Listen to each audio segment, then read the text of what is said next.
we start the lesson, we being the church, recently signed an extension on our buy-sell agreement for the Lama Street property. This again is to allow the seller to get all the permits and other things such as paving the parking lot done. To be honest about it, I think the agreement now goes to the end of February. Do you know, Larry? I have no idea. Yeah, my wife signed it, so I didn't see it. So I think it goes to the end of February, which means that we're still in the process of buying it. They haven't, told us no and haven't found another buyer. But what we're trying to do is get them to get everything done that they were supposed to do when they actually first built the building, which is finish the permits and pave the parking lot. And so there's an extension on that until, I believe it's the end of February. Any questions in regards to the Lama Street property? No. And Omicron is still going on. Fauci seems to think that the surge is going to go on until the end of the month. And so we need to continue to be careful. As you've probably been following the news, the rate is, 2,000 to 3,000 new cases a day. The hospitalizations haven't really started kicking up terribly.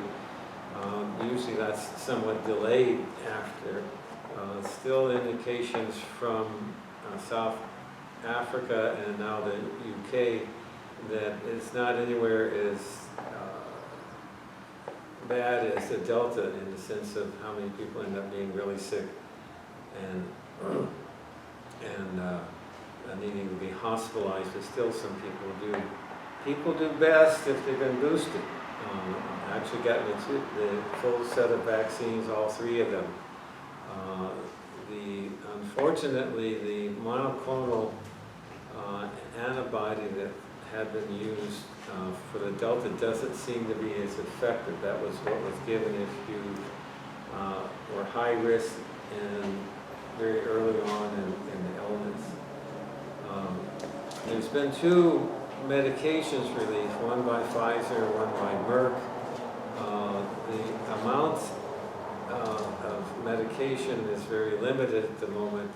Again, and we've talked about it in the past, it's very much like the antiviral medication used for the flu, that if you take it in the first few days of the illness, it really not keeps you from getting that sick.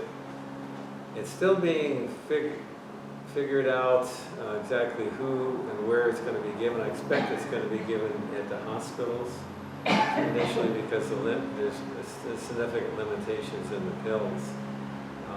But it would be a game changer. Any questions about either subject? Is it inevitable that there's going to be another variant? I would not bet against it. Exactly whether or not it's different in what way, it's hard to predict, but the way this thing's been mutating, the fact that so much of the virus is around makes it almost inevitable that we'll have another variant. One of the reasons they were trying to get the amount of virus down is that basically the biologicalness of the virus has a lot to do with how many variants, how much mutation is the amount of virus. And so the small virus numbers will limit the amount of variation. Unfortunately, we've not gotten that worldwide. And so it's not likely in 2022 that that's going to happen either. But we could hope, and some of the epidemiologists and specialists that look at infection spreading, hope that the combination of the amount of people vaccinated and the amount of people sick with one of the variants will get us to that herd immunity where we stop spreading it. It will become more like a seasonal illness like the flu, where we have periods of time where it's not bad, but then, what season and whether or not that happens is not clear, but that's what their hope is. Peter, can you open us with prayer today?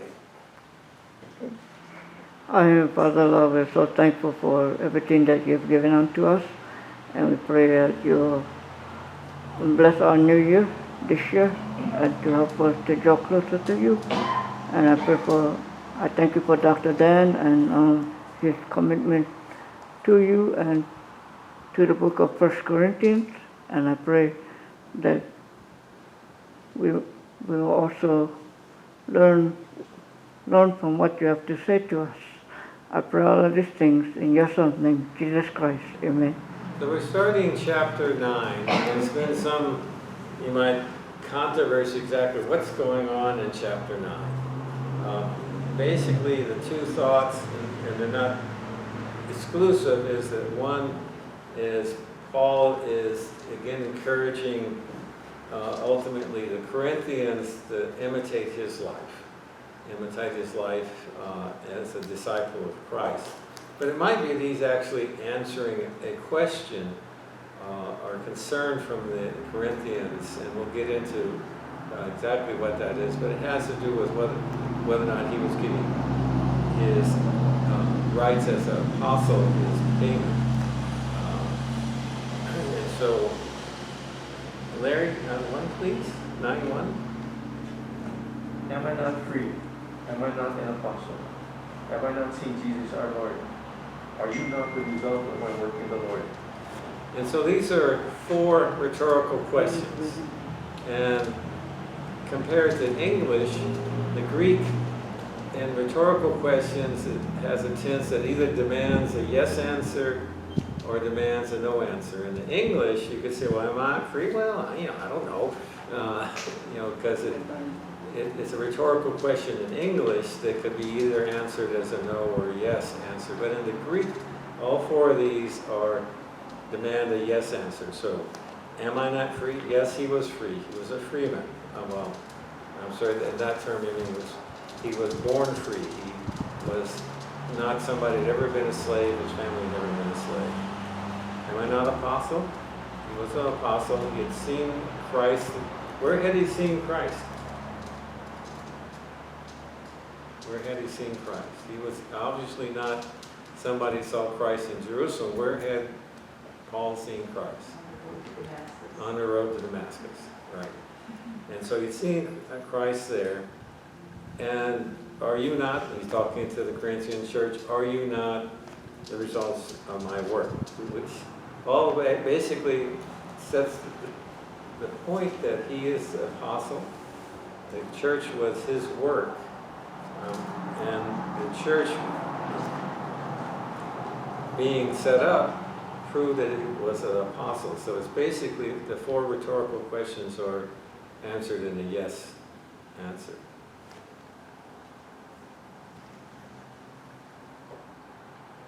Why do people use rhetorical questions? Make you think, exactly right. Make you try it without actually saying something, make you think, make you understand what somebody's trying to get at. Judy? Even though I may not be an apostle to others, surely I am to you, for you are the seal of my apostleship in the Lord. And so, even though I'm not an apostle to others, they think what he's talking about is some of the other churches that have been set up by other apostles. But he was an apostle to the Corinthian church. He'd set up the Corinthian church. So what is he saying that proves?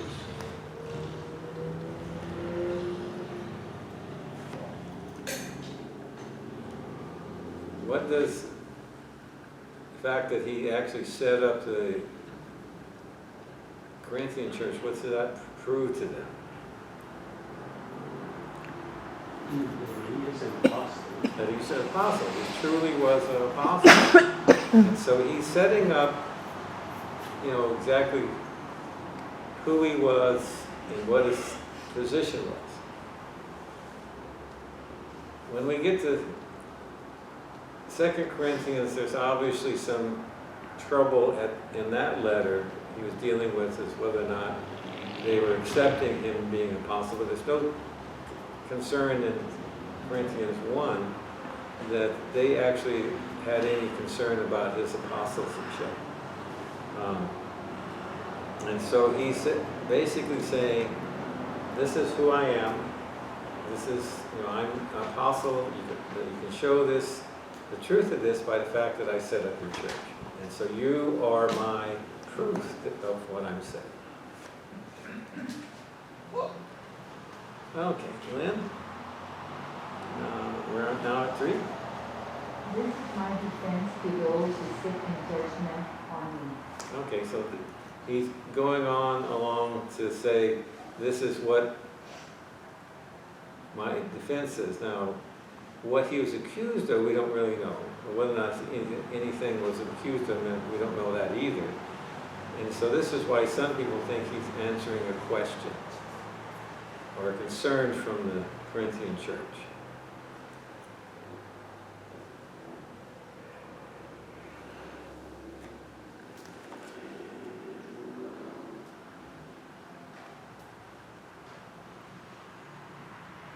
Okay. 4, please. Debbie? 4, don't we have the right to food and drink? So what's he saying here?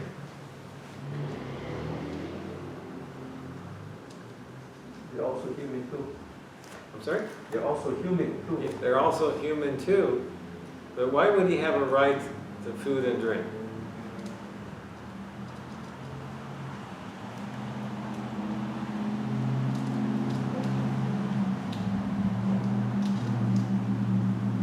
That's how we support his ministry. I mean, he has to be fed. He needs something to drink. Can you look up Luke 10:7?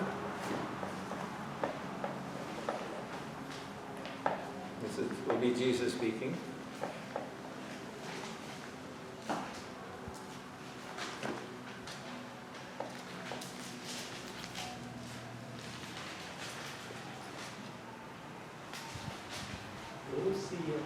Luke 10:7.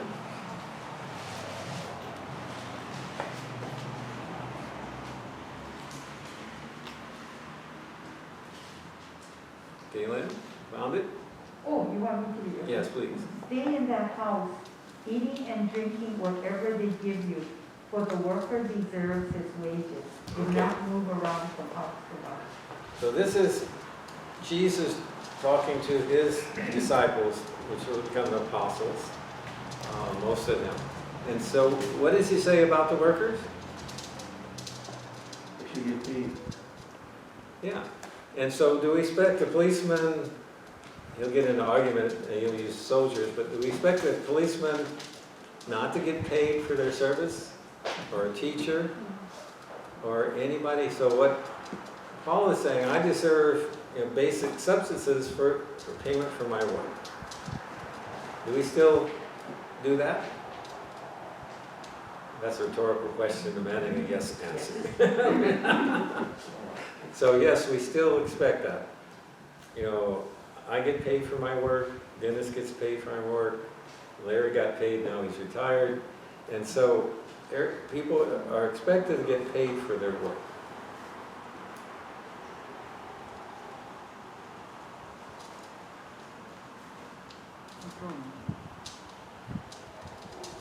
Five, please, Joy.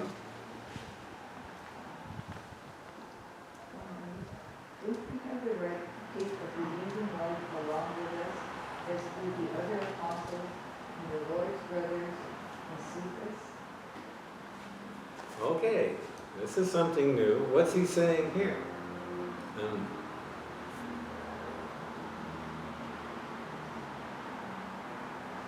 That they have the right to be married if they wish. Yes. And so who is he actually saying was married?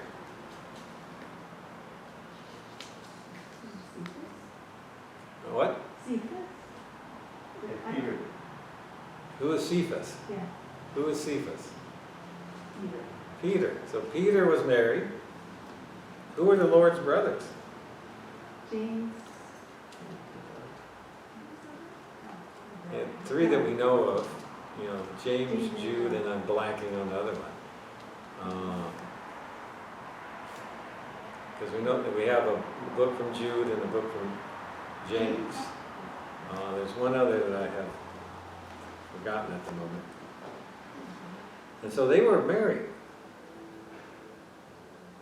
And so he's saying that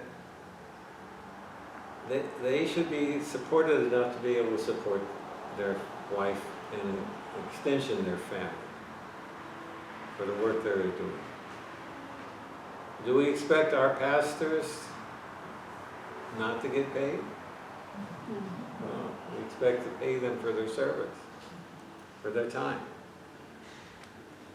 Okay, back to Larry 6, please. Or is it only I and Barnabas who must work for a living? And so what he's saying is that he and Barnabas was, those of you who remember Acts, was a disciple of the Lord that often accompanied Paul on his trips. Is felt to be a very nice and jovial type of person. But what he's going to get into is that both Barnabas and Paul did not accept payment for their services. And so this is, a concern. So we read Jesus in response in Luke 10:7, where he says, a worker deserves his wages. So it's a little convoluted, but can anybody figure out the argument the Corinthians might have had with Paul about his wages, that he was not accepting wages? I admit it's a bit convoluted to me, but He's not accepting? yeah, what he's saying is Barnabas and he have not been getting paid. Maybe to prove he can't be bought. I'm sorry? So he can't be bought You can't be bought. by the rich guys. Well, what they're arguing about is Jesus in Luke 10:7 said that the worker deserves his wages. And so their argument apparently was that Jesus had told them that they should get paid, and now he's not following what the Lord told him. That apparently is what the commentators think the argument with Paul is about, is that he was not accepting wages, and Jesus had told them that they should be. And so then Paul is not following Jesus' commands. As I said, it was, to me, convoluted. Does anybody find that argument makes any sense? You can say yes or no. It's not going to.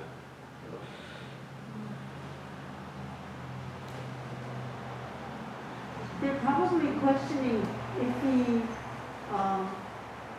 argues for Jesus' commands to be followed, why is he not following this one? Yeah, and that's pretty much what they said. He had spent his time arguing that we need to follow the Lord's commands, but now he's not. And that's the root of what they think was the argument with him about this. Judy, go on to 7. Who serves as a soldier at his own expense, who plants a vineyard and does not eat of its grapes, who tends a flock and does not drink of the milk.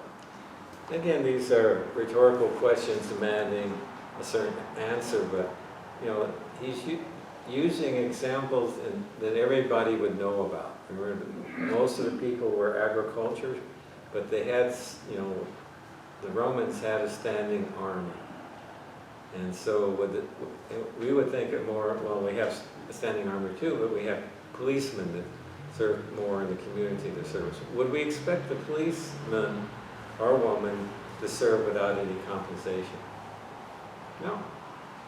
But if you were a farmer,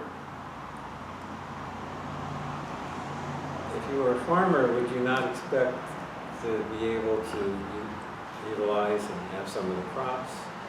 If you did animal husbandry, would you not be expected to have some of that? So the answer is all yes. If you did these things, you were expected to get either compensated or compensated since it's part of the production of the farm.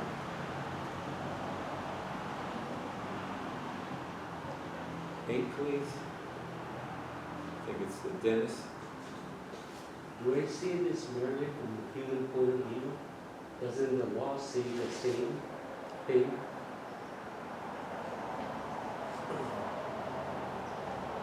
And so the law he's talking about, again, is what Jesus had said in Luke 10:7. And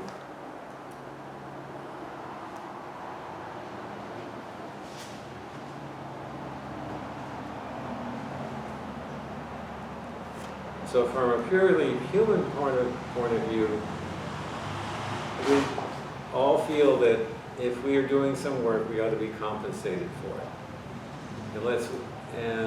But the law is talking about also is the gospel, and Jesus also said that that's so. So he's ratcheting up his argument.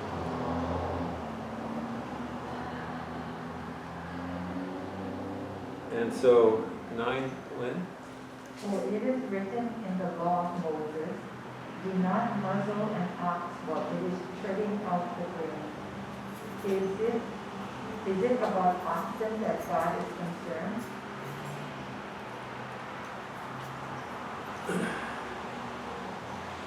So this is a little convoluted also, but this is actually again from the Old Testament. And remember how most of their food stuff was based on grain. And so grain, we don't really grow that here. We get the wheat, sometimes we get the whole grains, and you get that at the natural store. But it's basically like a stalk, and it has a head on the top. And they would go through and cut at the time of the harvest, cut all the stalks at the base, and then tie them up, and then they would take it to what would be considered a threshing floor, which that was a stone area. There would be a pillar in the middle, and something would go round and round, a heavy weight dragged by usually either an ox or donkey, or they didn't really use horses for that, around to break the heads open of the grain. And so if you didn't want your animal eating some of the grain and the stalk, you would then put a muzzle on it, just like a mask, so we couldn't eat it. To finish up, what they would do is then they would pick all that stuff up in a basket, a flat basket, and toss it up in the air. And so the stalk and the outside part of the heads, what we call the chaff, would get blown away in the wind, and then they would catch the grain. It's nowhere near as efficient as our modern harvesting, and so there's a certain amount left in the field.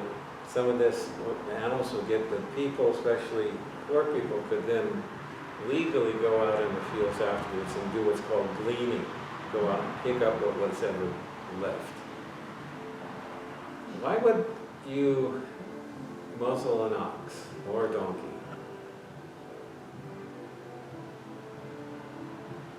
Stop and eat the good stuff. I'm sorry? So they don't stop and eat the good stuff? Yeah, keep them from eating.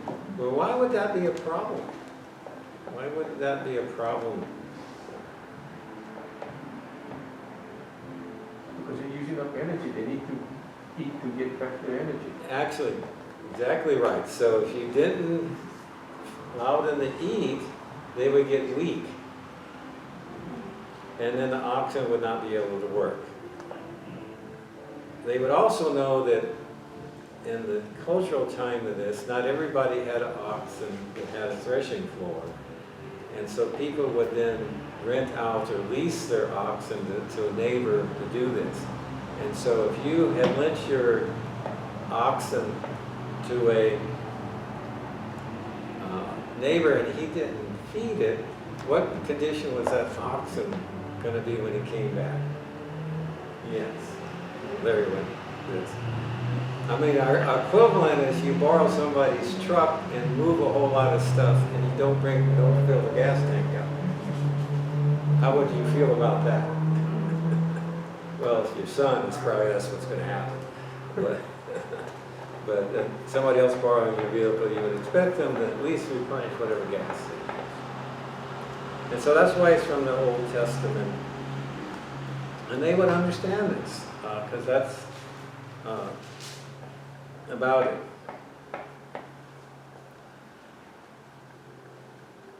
Go on, I've lost track. Who's next? 10?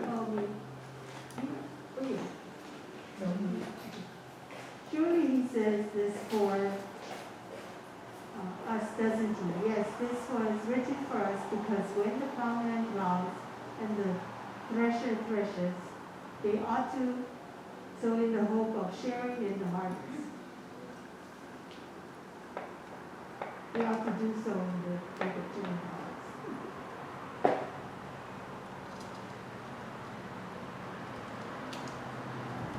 And so he's going on to show that if you are engaged in some activities that they would understand, you ought to reap the rewards.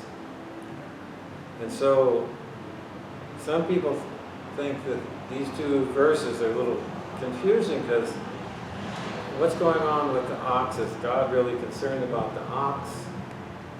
The way it's written in the Greek, but basically it's a rhetorical type of argument where you go from the lesser to the greater.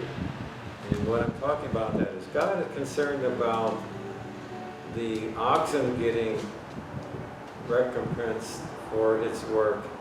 How much more would he feel for us going from the lesser of the oxen to the greater being human beings? So God is concerned about us, about the oxen getting compensated for his work. How much more would he be concerned about us being compensated?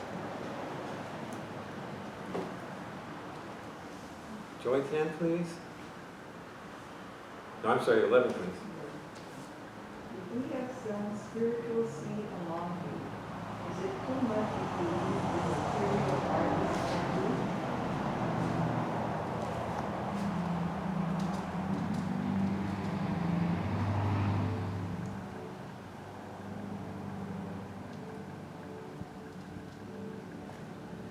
And so he's saying, well, if we have shown spiritual seeds among you, now he's taking the argument from what they would know, the concrete world, the agricultural world they would know. So he's now using the analogy that he's sown spiritual seeds.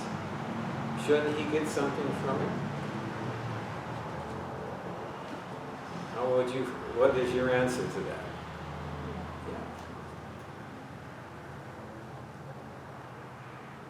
Yeah. And back to Larry 12. If others have this right of support from you, shouldn't we have it all the more? But we did not use this right. On the contrary, we put up with anything rather than hinder the gospel of Christ. I blew that one. Sorry, actually they just wanted the first verse and then the first part of the verse to go with this. So we'll actually split that up. So 12a is, if others have this right of support from you, shouldn't we have it all the more? And so he's making an argument that I should get supported, the apostles should get supported, because we've been doing the spiritual work. We have set up the church, we're doing this. We should have the support, just like you would pay the soldier, just like a farmer would have the right to a certain amount of his crops. The person doing animal husbandry would have the right to some of the milk.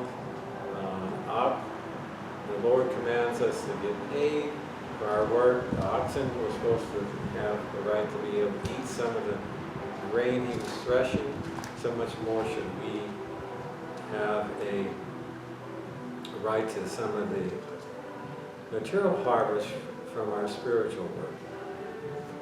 Does anybody have any trouble with this argument so far?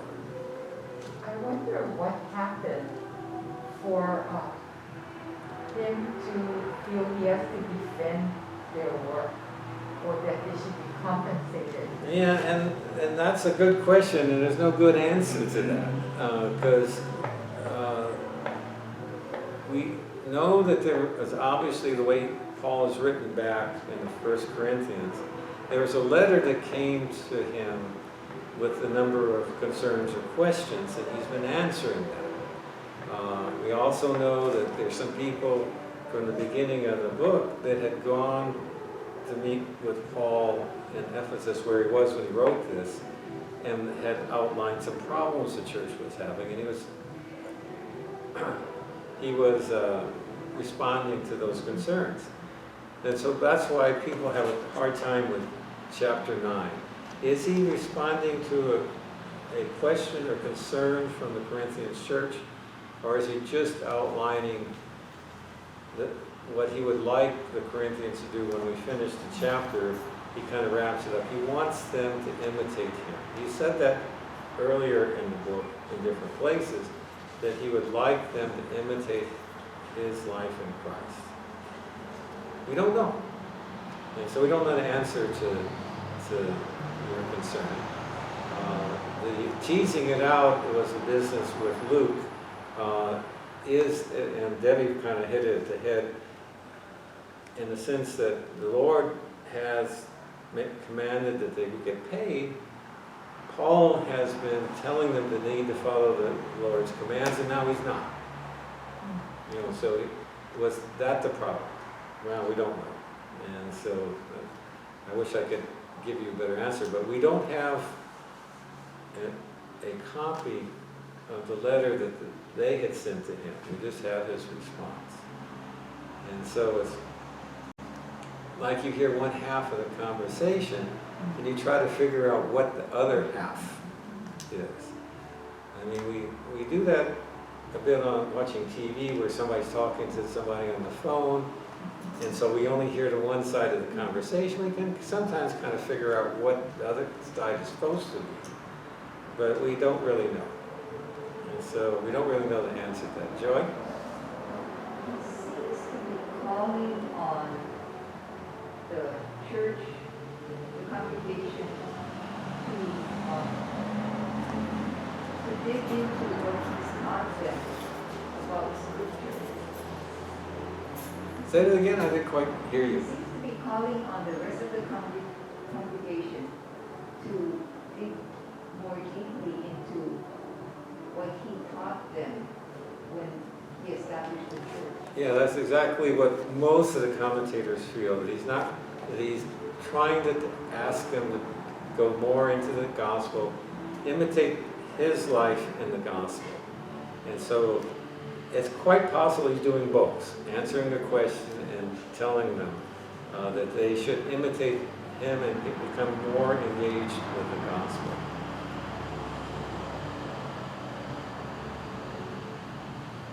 But they kind of get to the crux of what might have been their concern, is that he had declined being paid. And Barnabas apparently had declined being paid. And they continued to support themselves with their trade. And in the case of Paul, we know he was a tent maker. I'm not sure exactly what Barnabas, he might have been a tent maker too. But we know from other places in Paul's writing that that's what his trade was. He was a tent maker.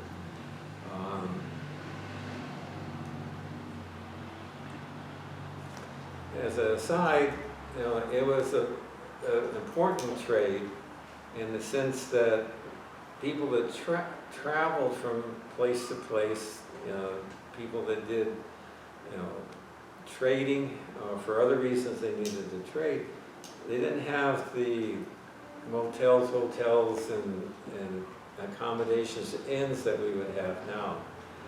Generally, most of the time, they would stay with friends or relatives or somebody they would knew when they went from one town to another. And if you didn't, you ended up basically camping in a tent. And so people taking goods from one place to another actually spent a lot of time camping out in their tent on their travel. And so even when they came to where they're going to sell their goods, they often still had to camp out. These were made generally out of leather, and they obviously would be out in the environment, and so they wouldn't last all that long, so they had to be replaced. And so it was a business, a trade that somebody always was interested in new product. And so now we're going to go back to 12, we're going to do 12b, which starts with, but we did not use this right. And I think that's, I've lost track of who's reading now. I think it's Judy. So the second half of 12, Yeah, start with, but we did not use this right. but we did not use this right. On the contrary, put up with anything rather than hinder the gospel of Christ. And so he's saying in the first part of the chapter that apostles had a right to be supported. They had a right to have food and drink. They had a right to have a believing wife, and they had a right to have enough support to take care of their family. But he's saying he did not use this right. Why did he not use this right? They wouldn't question his intentions. I'm sorry? So they wouldn't question his intentions or what he taught them. Yeah, so he didn't use the right because he didn't want to have that hinder his spread of the gospel, his ministry. He didn't want to have that being a problem. Well, like for instance, Jesus said, oh, you can eat the meat. Doesn't matter which one because it's a spiritual food that's important. So if he ate meat that they're not used to, that might hinder Yeah, his. and so he's going to go on and explain this a little bit more in the next few verses, but basically he's saying, I'll do anything I can to spread the gospel. And anything that might hinder it, I'm not going to do it. And another way of looking at it is I'm going to ask you, Debbie, to look up Matthew 10:10. And then this again, Jesus speaking.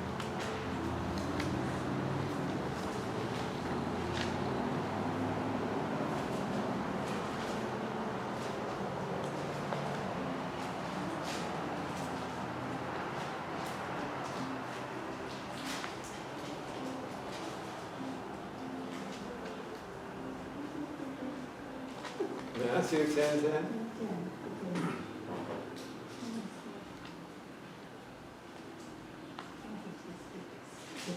10:10, Matthew.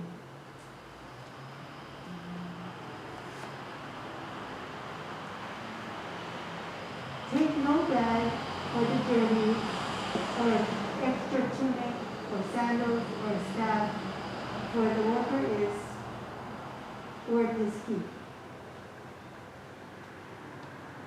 And so this was Jesus talking to his disciples at the time that he sent them out to spread the gospel before his crucifixion, and basically telling them, you don't take anything with you, it'll be supplied for you.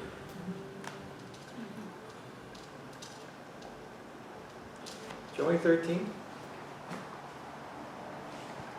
Don't you know that those who work in the temple get their food from the temple, and those who serve at the altar share in what is offered on the altar? So what temple is he talking about?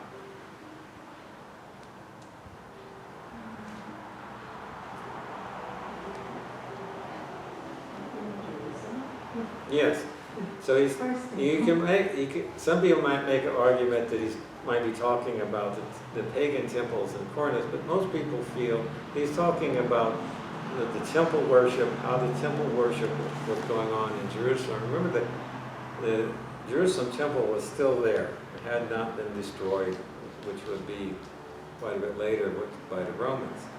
And so how it worked is that people gave various offerings, grain, bread, various meats, as either friendship or for atonement or various other reasons. And what was not burnt to the Lord was then shared by the priests and the temple workers. That was their support. And so he's saying, you should know that those who work in the temple got their food from the temple.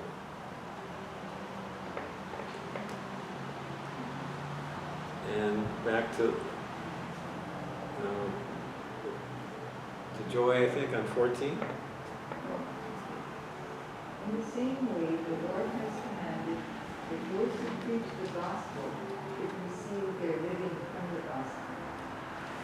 And so, again, he's probably referring to what we have in Luke 10:7 that we read earlier, so I'm not going to repeat that at this point. But basically, Jesus told people the worker should deserve his wages.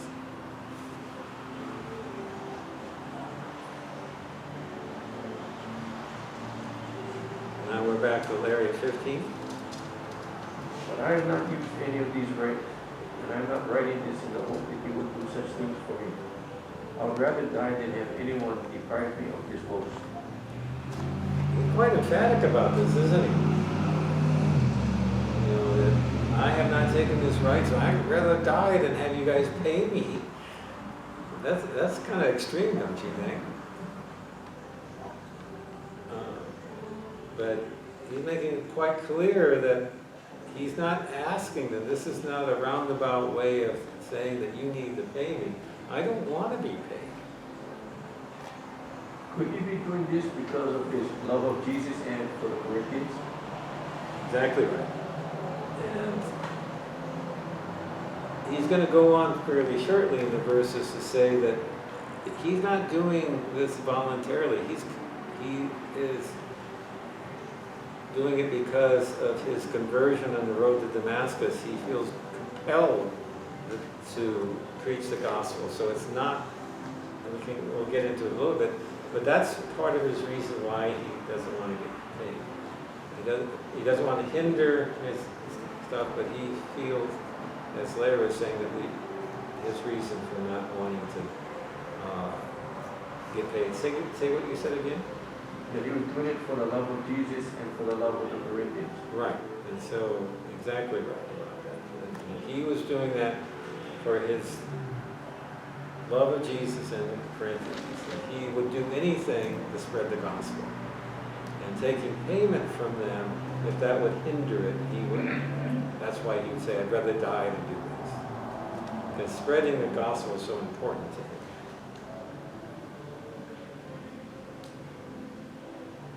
16, this will kind of answer further on. Judy?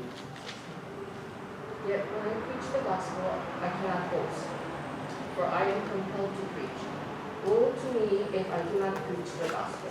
And so he's not doing preaching voluntarily. He's not like he joined up, and so therefore you might say he should get paid because he's doing it that way. He feels he's compelled to preach because his conversion on the road to Damascus. He's compelled by Christ to preach, and therefore he shouldn't be paid for it. I find that argument a little odd, but that's his argument.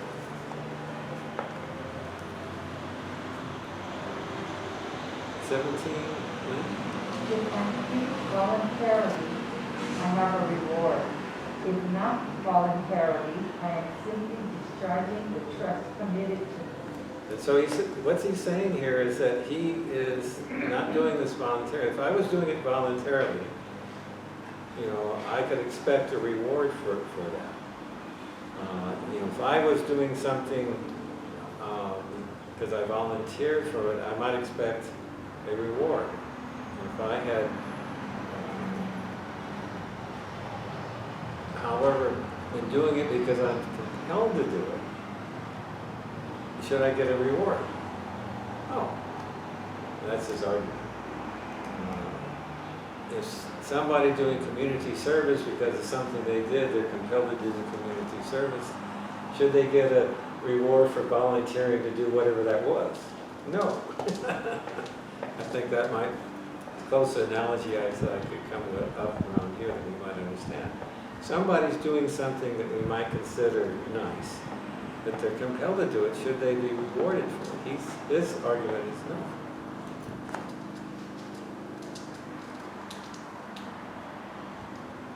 Please. What then is my reward? Just this, that in preaching the gospel I may offer it free of charge, and so not make use of the rights in preaching it. So what is his reward going to be?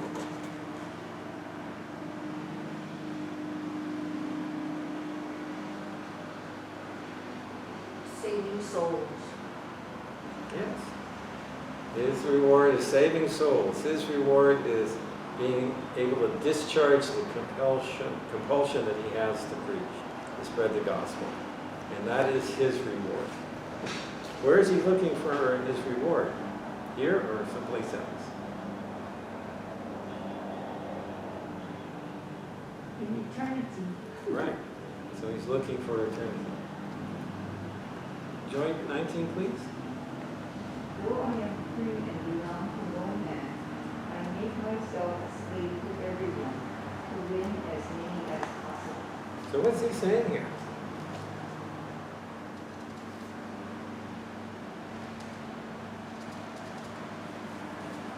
Before you answer that, let's go to Larry and read the next 20. To the Jews, I am like a Jew with the Jews. To those under the law, I became like one under the law, though I myself am not under the law, so as to win those under the law. And so what's he saying in these two verses? What will he do to be able to preach the gospel and win people to their souls? We try to identify with the people he's teaching. He'll do anything it takes. And so, even though I'm free, I will make myself a slave to you in the sense of, in that sense, to be able to share the gospel. If you're a Jew, I'll act like a Jew, follow. And you know from Acts and some of his other letters that he would do that when he would go to a town. He would attend the synagogue and behave as a Jew.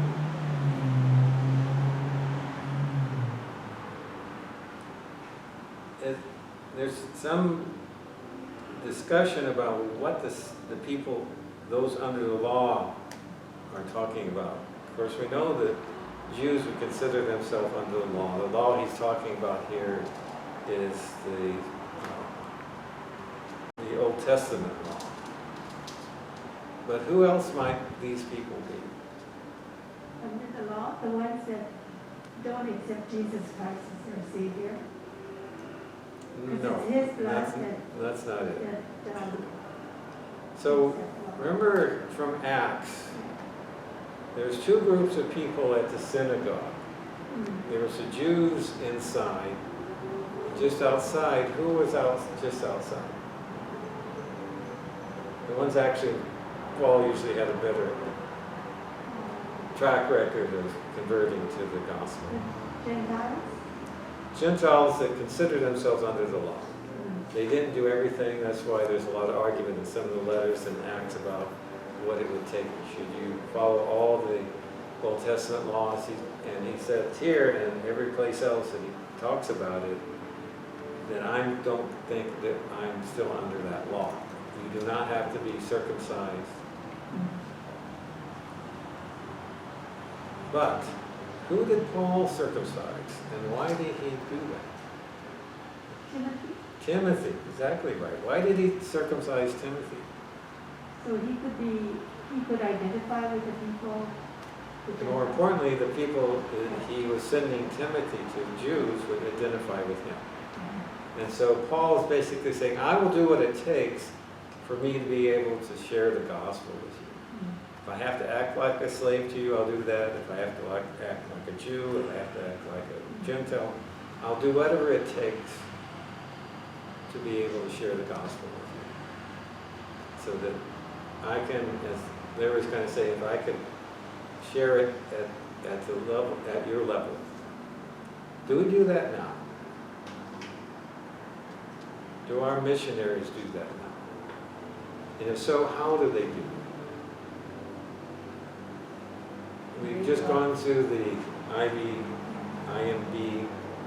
things that you folks have put on. How do they share the gospel? What do they do to be able to be like They this? study their culture. Exactly right.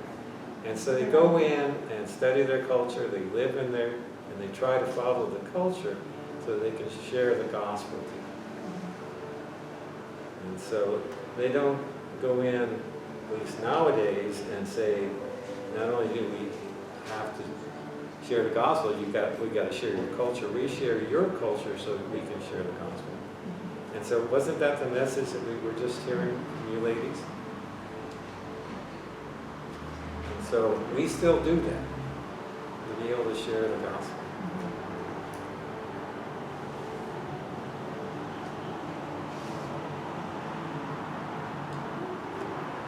And now I lost track. Who's reading next? Me, 21. Okay. To those not having the law, I became one not having the law, though I am not free from God's law, but under Christ's law. So as to those not having the law. Go on with 22, please. Huh? Go on with 22, please. To the weak, I became weak. To win the weak, I have become all things to all men, so that by all possible means I might save some. Okay, so that was kind of a convoluted sentence, 21. But basically, now he's talking about the Gentiles. Those are the ones that don't have the law. But what law does he feel that he's under? Christ's law. Christ's law. And so he feels he's under Christ's law. So he behaves like a Gentile to them, the ones not under law. So that he can then, like our missionaries, behave under their culture that they're trying to share the gospel. We're not exactly sure who he's talking about with the weak.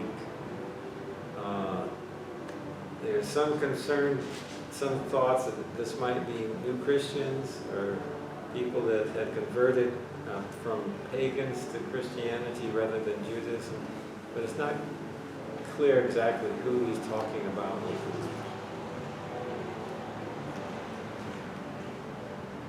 Any thoughts about what you would think that he means by this?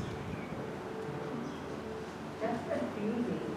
Verse 21, I don't understand it, that he will become one not having the law.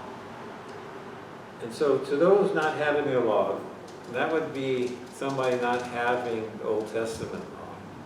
And that would be the Gentiles, not the Jews. And that's who he's talked about different groups of people, but he basically started off saying, to the Jew I'd be like a Jew. To somebody under the law, and we think those were the God-fearers that were interested in the Judaism, the monotheism, but were not Jews. Maybe people that converted to Judaism. And now he's talking about the Gentiles, the ones that were not under the law. So basically going through everybody. And so he's saying, to a Jew I'd be like a Jew. To somebody living under the law, I'd behave like that. To a Gentile, I'd behave like they behave. That's what he's saying. He's not saying that I will not follow God's laws. That's not what he's What he's saying is he doesn't feel that he's under the Old Testament, what we consider the kosher laws. But he is under Christ's law. Jesus came and said, and I have to look it up now because I don't remember off the top of my head. He came to fulfill the law. And so he's under Christ's law. He's not lawless in the sense of that. But he doesn't have to follow all the Old Testament food and other type of laws that they follow. And he did this why? Why would he do this? To keep from being a stumbling block. And as he said, so to win those not having the law. So he's going to be like whoever he's trying to share the gospel to, he's going to behave like them so he can win them to the gospel. Is this good advice? I know, I think our pastor said it, the things from on the very missionary things have said, basically to win people to the Christ, you have to speak in their language, to their experience, and to their culture. And we still, being very human, still have to behave like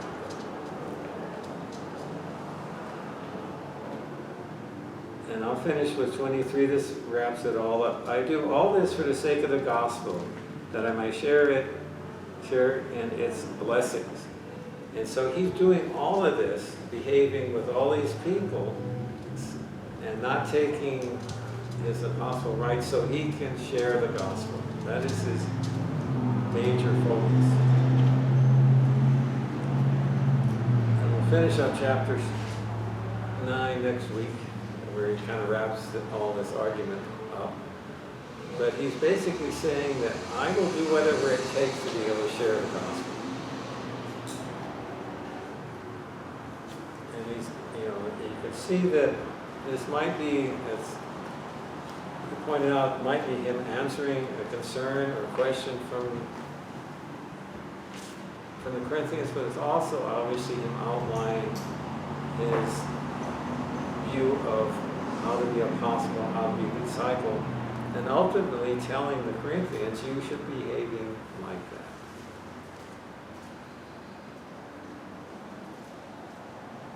I personally have, and I think all of us have some degree, dealing with people out of our comfort zone, out of our cultural identity.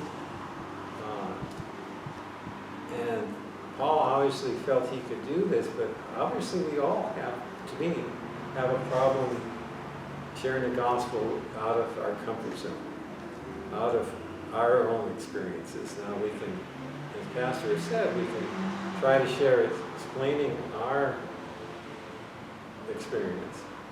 But it does take, and obviously from what you ladies have shared with us, the people actually do missionary works in different cultures. It takes a lot of training to be able to understand the culture that they're dealing with. And it takes to me, a very special type of person that they can be able to do that.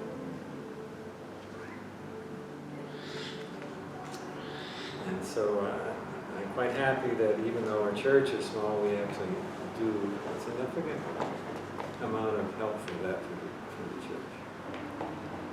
Okay, and so I've run out a little over. I'm going to ask Judy to close us with prayer today.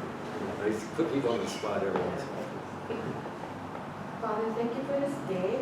Thank you for seeing us through 2021. We'll pray for safer, healthier 2022. Thanks for this time together. And Happy New Year. And may we start today. Happy New Year to everybody. Thank you, Judy.